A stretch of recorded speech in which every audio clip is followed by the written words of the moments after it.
Howdy, y'all. Hi, guys. It's Ryan And Angela. from RNA Music, your favorite mom pop guitar shop music lesson studio, deep in the heart of Texas.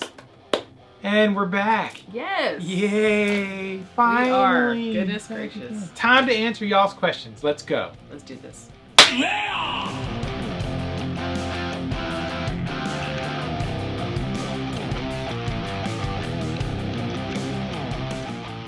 All right, y'all. It is episode 395. Oh. That's a nice number. I Yeah, like it that. would be like 398 if we did it. Yeah, it would actually be more like episode 400 if we hadn't had Maybe 450. crazy. Well, it's been a crazy 2023 Yes, for it me. has. How about you? Yes, it has. It It's really been has. crazy. So last couple of weeks we've been kind of busy Yeah. with stuff and things. So we've missed a couple of weeks of Ask RNA, Mm-hmm. but we're back now, and y'all are all excited. Yes. Thank you for being excited. Thank you for being here. Mm-hmm. Thank you for coming back. If you don't know us, we're Ryan and Angela. We have a little music store and a lesson studio in a small town in East Texas, and we teach music lessons all week long to people, and we sell stuff and things sometimes. Yep. And we like to shoot YouTube videos when life is not insane. Mm. So, Mhm. and my favorite video is actually this. Oh, It's nice. me and you answering questions. Of all the videos we do, this is my favorite because I like you. All the videos that we do. Well, there's like 1,300 videos. That We've got we've done. That you've done. Yeah. I don't do any. There's a lot of videos. Yeah, but I get what you're saying. This is my favorite. Okay. I appreciate that. Talking with you to people. Yes. All right, so we're going to get right into it. We're going to answer some questions. Let's go. Episode 395. First question. Driddle Mm-hmm. wants to know, is DistroKid a thing anymore? Mm. Oh, good question. Funny you say that, Driddle. Mm-hmm. Devin, I just saw an ad on my Facebook feed for DistroKid. DistroKid. Algorithm. Algorithm saw your comment on my YouTube channel. And they were like, wait. And we are Facebook here. was like, hey. We're here, we're here, we're here. Yeah, so no, it is a thing. If you're unfamiliar with DistroKid, DistroKid is a distribution service where if you're an artist, you create music, you can upload your music to DistroKid and they distribute it out to iTunes and Mm-hmm. Spotify and all the places people want your music. Right. I actually have a DistroKid account. Long time ago, probably my very first sponsored video was Right. actually DistroKid. It was Nice. kind of neat. They reached out to me and like, would you be interested in Yeah, doing I a remember that. partnership? And I'm like, Yep. yes. You guys noticed us. Amazing. Mm-hmm. And I have a DistroKid account for when I upload some music finally one day, someday. But no, they're great. And there's only a couple of platforms that do this. DistroKid is one of them. There's another one out there, I think, that the Bitter Bass Man used to distribute the single that Paul and I wrote and released together. I think Right. he used a different service. Mm. But then in retrospect, he's like, should have used DistroKid. I'm like, yeah, you should have. Paul. Good advertisement. It's definitely still a thing. Yeah. And I highly recommend, if you have aspirations of writing and releasing your own music of some kind, go check them out. They seem very cool. They were very cool to me. And yeah, I recommend it. That's who I will be using. Not a paid sponsorship. Oh no, they're not paying This me right isn't now paid. to say this. No, but it is definitely still a thing. And I think is one of the better choices out there. So thank you, Driddle. Right. Next question. Okay. New question. Just fun guitar. Captain Reliable. Mm-hmm. Captain Faithful. I appreciate you, Chris. Thank you for questions. He says, new question. Is there such a thing as devil music? Like The God That Failed by Metallica. Oh, Angela. Yeah. Is there such thing as devil music? Yes. Who's some of the most devil music you've heard recently?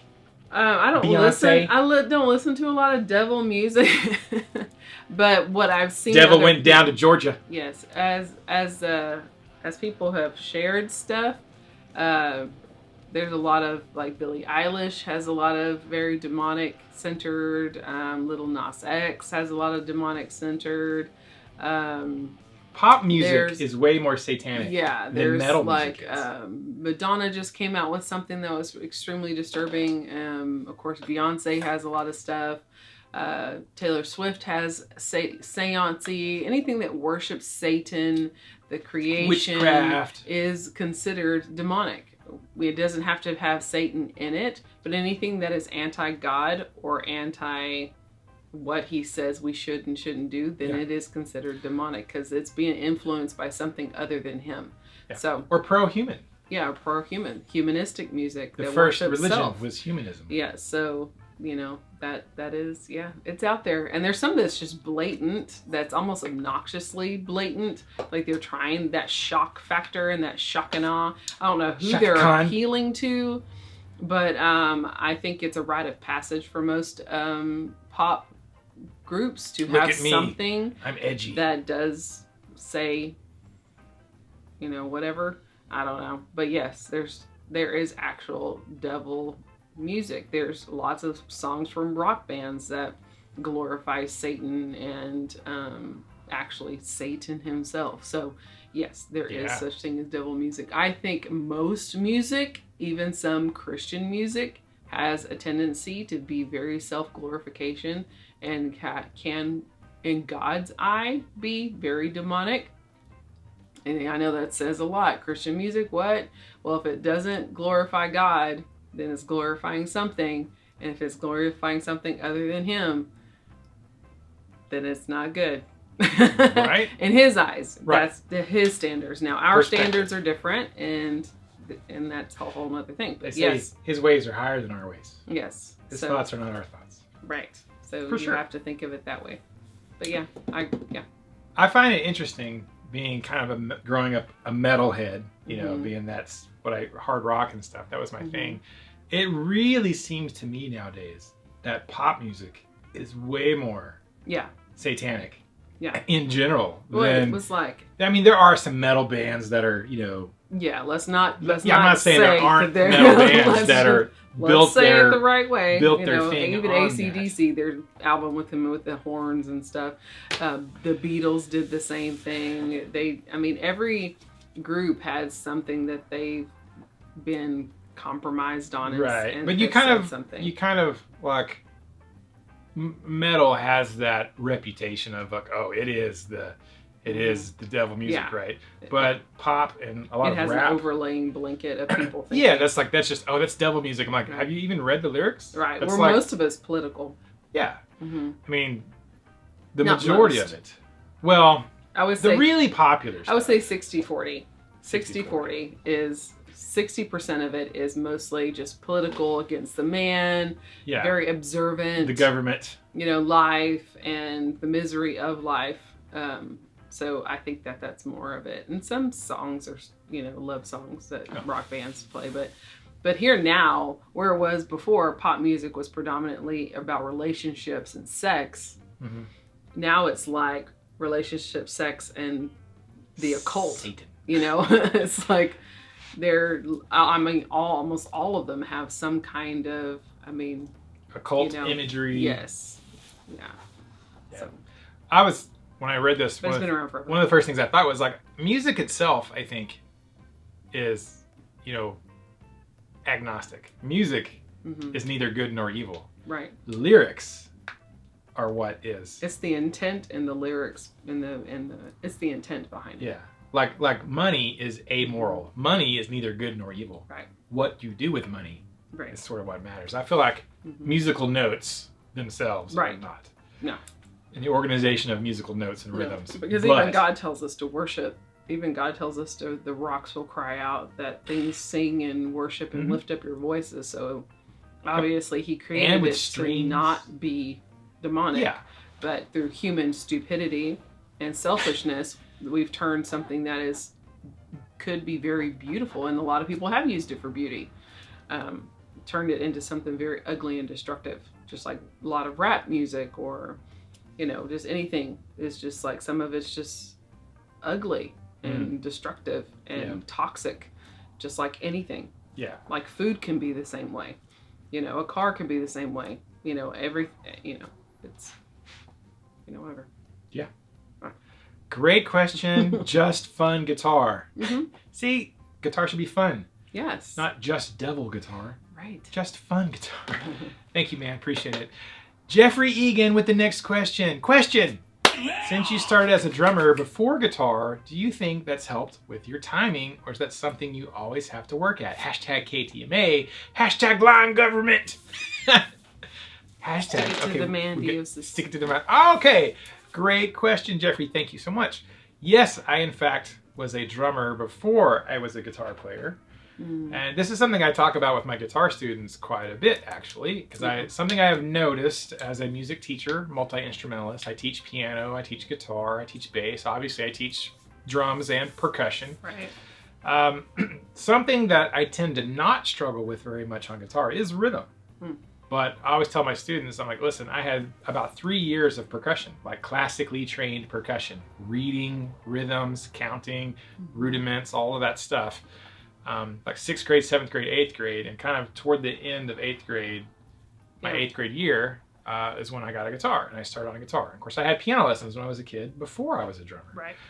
But yeah, for sure, when it comes to rhythmic stuff on guitar, I'm like, yeah, it's generally not a problem at all. Right. Like I've had to play some, you know, as a percussion major in college, like I was a serious drummer percussionist, not just learn drums by ear. I can play drums by ear, but also freaking read some insanely complex rhythms. Yeah, it's super easy for me to do that. And one of the benefits is, like if I'm reading tablature or sheet music on guitar, I love that I could take, you know, a very complex passage, maybe a lead guitar thing, and I can just read it. I'm like, oh, it's 1 and a, E and 3 and a 4. Like I can literally read the rhythm and go, oh, okay, I've got the frets and the notes and the order of it. Right. What's the rhythm again? I don't have to listen to it 50 times, you know, slowed down to figure out the rhythm. Right. I can literally just go, oh, da da da da da da da da da da. So I think it definitely has helped me. And that's one of the first things I think most people struggle with. And you probably have noticed this with your, like, I have piano students who are like, they're pushing the right buttons, and they're using the right fingers, and they're playing the right notes, and they got both hands going, but their rhythm was like, that was completely off. Right. But I think, and in guitar, it's the same thing. I think you're solving so many problems mentally up here. It's like having a computer with too many windows open. Kind of bogs down. The first thing to go out the window, I think, for guitar players and piano players, is the rhythm. Because we're focused on fingers, you know, which string you're picking, or which you know buttons you're pushing on the piano, which keys you're playing. Rhythm is the first thing out the window. Right. So for me, it's just ingrained. I don't even think about it a lot of times, and I have to remember that when I'm teaching guitar students. So I think if you're a guitar player or a piano player, taking a couple of drum lessons, like maybe take a couple of months, maybe 1, 2, 3, 5 months of drumming lessons. You don't have to become a drummer, but you could take some basic foundational lessons from a real drummer who knows how to read music and rhythms. I think will absolutely improve your rhythm for sure. So, yeah. When you first met me, you knew me as a drummer, right? Yep. You didn't even know I played guitar. No, I didn't. Yeah, not until we went to church, or I saw a picture of you or something. I don't even remember the first time I knew you played guitar. You might have had a guitar in your room. I mean, you told me. That feels right. I don't know. Right, because when you met me, it was like marching band, like drum line. I only knew you as a drummer. And then you were in Oreo, and you were, you played with the band, and you were the drummer of the band. You weren't the guitar player of the band. So I thought of you as a drummer for years before I ever thought of you as a guitar player. But you're like, oh no, I've been playing since I was like 13 or something like that. It's like, oh, that's cool. Yeah. Yeah. It's a very interesting thing for me. And you can't really set up a drum in an apartment, drum kit in an apartment. He would have his practice pad out and sometimes do little exercises, especially when he was finishing college when we were first married. And he would have that out, figure things out. But a lot of times, he would have his guitar when we first got married, or a guitar. There was a lot of drumming when we first got married because I was in college as a percussion major and I had to play drums all the time. So. And I think the only guitar you had was your Explorer when we first got married. Yes. Yeah. And then like years later, you bought the Takamine. Years later. Oh, I mean, the Takamine, the acoustic? No, it's Tulsa, right? No, it's when we moved back from Tulsa. Oh. So that was like 08, 09. Yeah, I had a Dean acoustic for a little while. The blue Dean acoustic. Right. I knew you had an acoustic. I just can't remember. It wasn't very good. Yeah, it was, that's right. Mm-hmm. You get like a $200 acoustic guitar, especially back in the early 2000s. They weren't so sweet. It was pretty, but it didn't. Right, didn't do what it needed to play that great. So. Right. Yeah. All right. Anyways, thank you. Yeah. Jeffrey Egan, appreciate that. Yeah. For sure. I have a love affair with drumming, but I'm pretty sure I love guitar more at this stage of my life. Yeah, for sure. For sure. Mm-hmm. I still enjoy drumming and it is fun, but I'm fairly obsessed with guitar. Yeah. I only own 3 or 4 drum sets. Yeah. One is my dad's, but like he's not ever going to use it again, so he's like, yeah, you can have my drum set. I'm like, oh, thanks, Dad. Right. So now I have 4 drum sets. Anyways. Thank you for the question, Jeffrey. Next question, Shane Walton 8888. Hashtag Fahrenheit is for boomers. You know, whatever. Well, you know, probably. Probably Gen is. Xers. Gen Xers. Gen X in the house. Hashtag Gen X. I'm gonna forget that. All right. If I put heavier strings on my guitar, will my guitar bow more often, making me adjust the truss rod more? Ooh, very good question, Shane. You know, I have a cousin, Shane. I don't think it's you, but I have a cousin, Shane. Anyways, yes. Pay no attention to the man behind the mirror. If you put heavier gauge strings on your guitar and you stay at the same tuning, let's say you stay at, you know, standard tuning and you go a couple of gauges heavier, then yeah, you will have to adjust the relief of the neck on your guitar. Now you won't have to do it all the time. Like generally, you will probably have to adjust either the bow or the back bow on your guitar. And but once you get it adjusted, if you stay in that tuning, you shouldn't have to adjust it very much.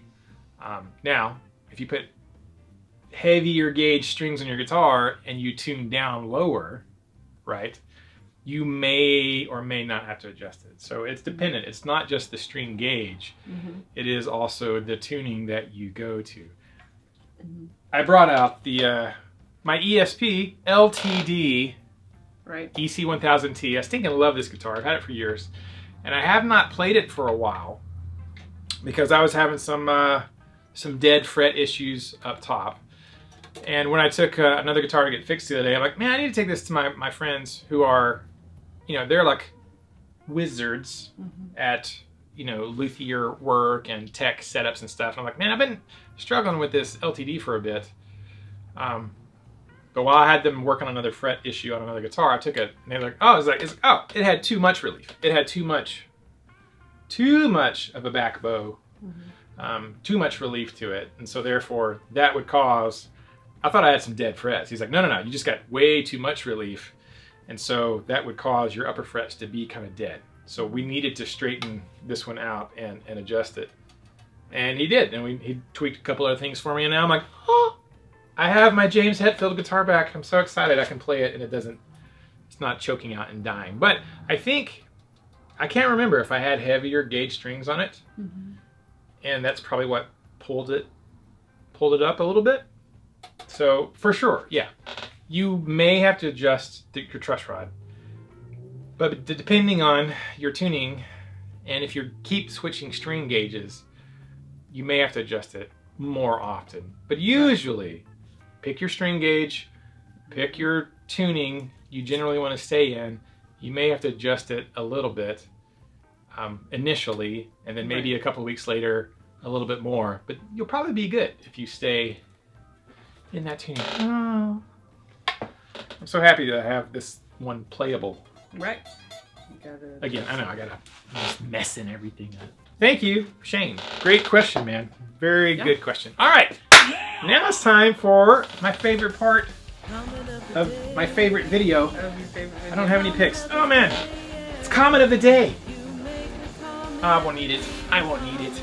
I'm gonna go first. Okay. All right. It's comment of the day time. We're gonna write a song right here on the spot for you guys. You guys write the lyrics. I write a chord progression. Angela writes a vocal melody and rhythm and sings her face off. Okay. Let's see if I can do this. Sing my face off. Sorry. Yeah. I almost got you with your guitar. End this video. We decided I'm going to use a Gonna pick. go home. I'm going to use a pick. I'm going to kind of be out of your way. How about that? Okay. All right. Here we go.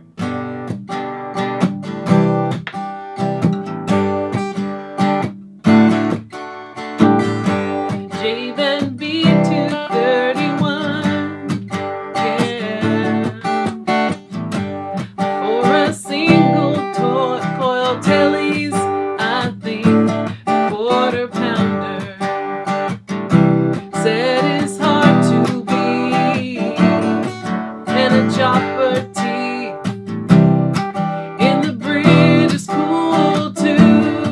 It's cool too.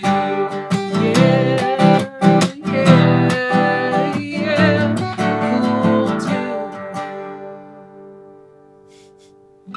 I was like, what is it? What does it say? I don't know. I know. Well, it said J-Van B 231.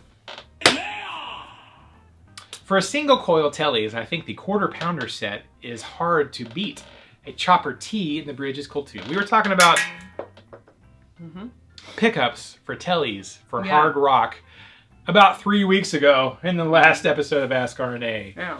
And so At the beginning of October. at the beginning of Rocktober, it was Rocktober 5th. Yeah. Today is Rocktober 28th. We didn't dress up. No, we didn't. Oh man. Yeah. We almost always dress up for. I know. For so sorry. Oh man. Man, Sorry bummer. guys. Yeah. So a quarter pounder Mm-hmm. is also good for dinner if you're having just beef. But quarter pounder is a Beef and cheese. beef and cheese, a Tele pickup, and a chopper T is cool. So Yeah. yeah, awesome. Good job by the way. Very nice. I always enjoy jamming with you. Yeah, It's it's my great. favorite. It's the All right. greatest. It is the greatest thing. The highlight of my day so far. Thanks. Absolutely. Hands down. All right. And now it's time for the final question. Oh, man. It's kind of concise today. That's really good for us. Concise. Yes. Daniel GS2JG. Yeah. Well, that's a hard to J. say. I know. Daniel I couldn't see the J. GS2JG Mm-hmm. says, #Fahrenheit, #tinfoil. Have you tried the Chapman ML3 Pro traditional Ryan? It's a T-style with a Seymour Duncan hot Tele pickups in them. Sounds amazing. Quick answer. No, I have not. And that's all we have today for the. Nor will I ever play another Chapman guitar ever. I've played plenty in my life, and that was enough. And that was good. That was good. Yeah. No, I mean, there's a lot of great Tele manufacturers out there. Chapman did have quite a few Teles. We had a lot of the early ones. First gen, we had a lot of those. So I've played many. My nephew still has one, probably. He hasn't sold it. I don't, maybe.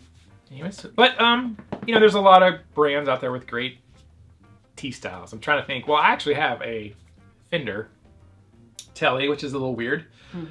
Schecter has their oh, dang it, what's it called? Totally, the PT, the Pete Townsend from The Who. Schecter has quite a few T-style guitars. They're PT, which I've often looked at some of those. We've sold a few of those. I'm trying to think if I wanted another Tele that was not a Fender, what would it be? Oh, that's a good question.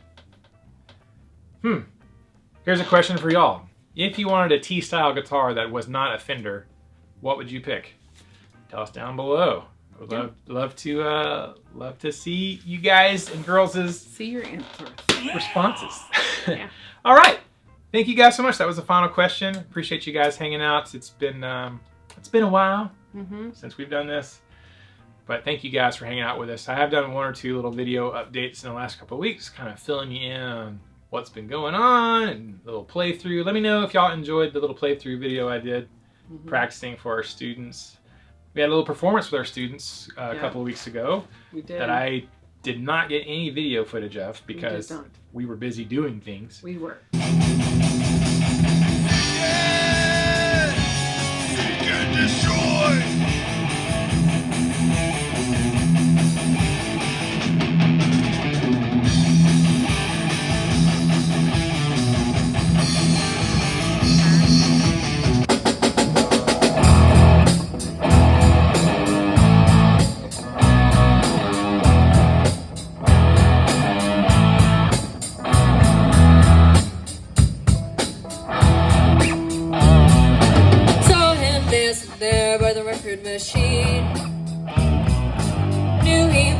been about 17. Was going strong, playing my favorite song.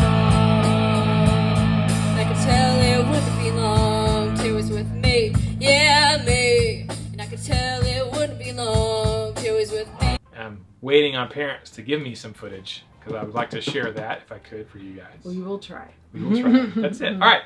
So if you have a question for the next, I would say next week, but the next Ask RNA. We're not going to say next week anymore. Yeah. If you have a question for the next episode of Ask RNA, please type it down below in the comment section of this video. Yes.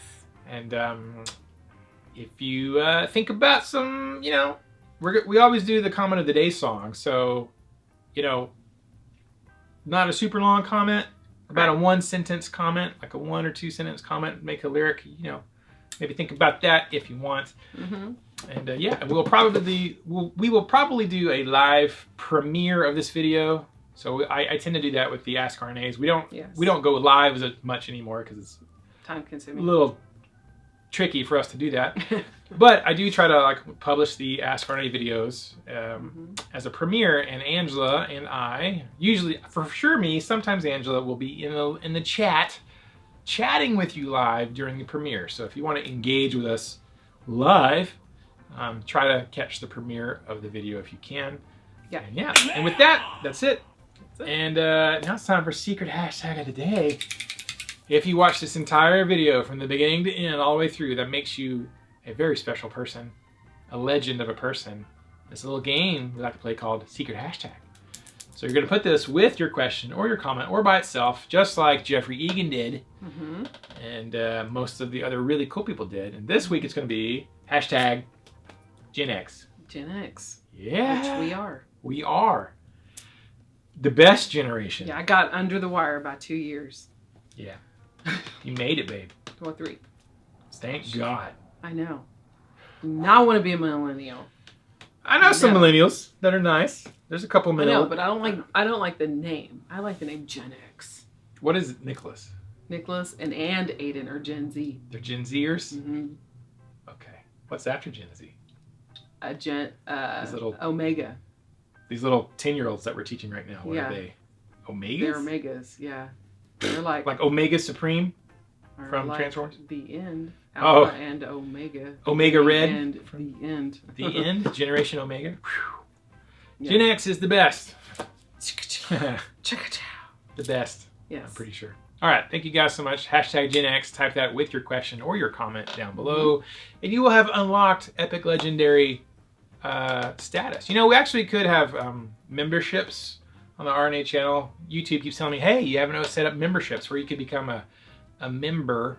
Right. Subscribe. Yeah, like Old England has this, Yes. where it's like you get special emojis and you get special things, and yeah, you do have to pay for it. It can be like $1 up to whatever. Yeah. And I was like, memberships for the channel. I was like, I don't know. That'd be, I mean, Sure, we can try it Let if us- you want yeah, to. I don't You know. do it. If Right. not, yeah, I don't know. I thought, no well, big it might deal. be a thing. I mean, you don't have to sign up. But then Right. I have to think about what could we do special for the members that other people don't get. Like I was a member on Ola's channel for a really long time. And you get a little badge next to your name when you're commenting, which is great. Ooh. And he would do videos, member-only videos. Member update. Well, see, Like once I a think week. that would be nice. Once To a have, week like, updates. your own I was kind of disappointed with his though, because they're like, it was like a minute and a half, 2 minute. Hey, you beautiful members. So today I'm doing this. It was like with it just and bye. real quick and short. And I'm like, Yeah. bro, I'm paying money for that. That's what I get is a. Right. And I love Ola. Then that's a lot of. I do love Ola. You have to think on the creator side. It's a lot of time to take extra. to add to an already group that are subscribed for free. So you have to just think of what, you know, because in your mindset it's like, well, they're paying, so they should get something that's extra versus just regular people who just kind of even stumble on our page and see our videos. Well, I did because I'm like, I like Ola a lot and want to support what he does and all that kinds of things. Of course. Great guy. I've never been a member of anybody else's channel but his. Right.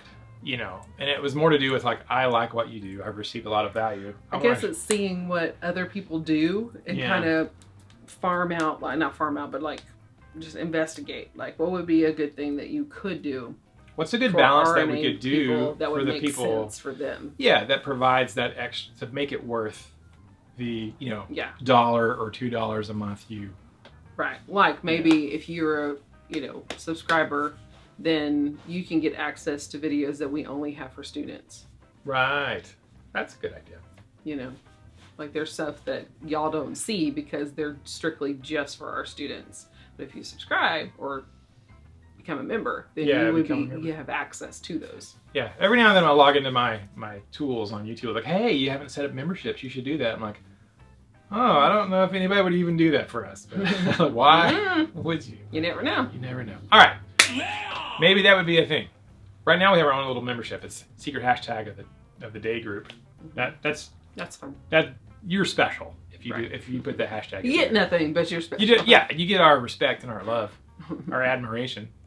That's saying something, I guess.